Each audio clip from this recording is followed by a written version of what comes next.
Economics optional paper 1 में challenging subjects होते हैं जैसे कि ग्रोथ एंड डेवलपमेंट हो गया। इस ग्रोथ एंड डेवलपमेंट में कई मॉडल्स आपको मिलेंगे जैसे हेरेडोमर, सोलो, कैल्डर और अदर मॉडल्स, जहाँ पे आपको कंसेप्चुअल क्लैरिटी की भी ज़रूरत पड़ेगी और आपको लगेगा कि मुझे यहाँ एप्लीकेशन बेस्ड आंसर्स लिखने हैं। जैसे कि एक एग्जाम्पल के तौर पे देखते हैं कि क्यों कुछ कंट्रीज ज़्यादा तेज़ी से ग्रो करती हैं।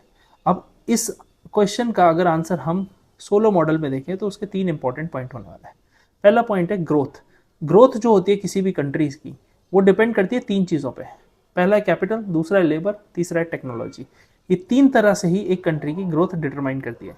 अब इसी आंसर में आप एक डायग्राम बना दीजिए जो कैपिटल डीपनिंग से स्टार्ट होते स्टेडी स्टेट और टेक्नोलॉजिकल शिफ्ट दिखाता हो। अब इसी एप्लीकेशन बेस्ड आंसर, इसी क्वेश्चन को एप्लीकेशन बेस्ड आंसर आपको बनाना है तो कनेक्ट कर दो इंडिया की ग्रोथ स्टोरी से। जो इंडिया ने सन 2000 के बाद से जो ग्रोथ देखी है वो टेक्नोलॉजी के भरोसे ही देखी है। मतलब आईटी बूम आया, उससे जो इतना भी हमारा एक्सपोर्ट हुआ in terms of labour and knowledge, वो सब इसी वजह से हुआ। तो बीपीओ की ग्रोथ और बहुत सारी ग्रोथ हमारी उसी टेक्नोलॉजी से लिंक्ड है। तो हमेशा याद रखना कि जब भी कोई ग्रोथ मॉडल या कोई कोई भी ग्रोथ से रिलेटेड चीज़ अगर आपने पूछी है क्वेश्चन में, तो सोलो मॉडल में अगर आप उसको मेंशन कर दोगे या कनेक्ट कर पाओगे ना, तो ये आपकी कंसेप्चुअल क्लैरिटी को बहुत अच्छे से शोकेस करेगा। और जब आप ऐसी चीज़ें, ऐसे एग्जाम्पल्स लिखते हैं तो आपको मार्क्स ज़रूर मिलते हैं।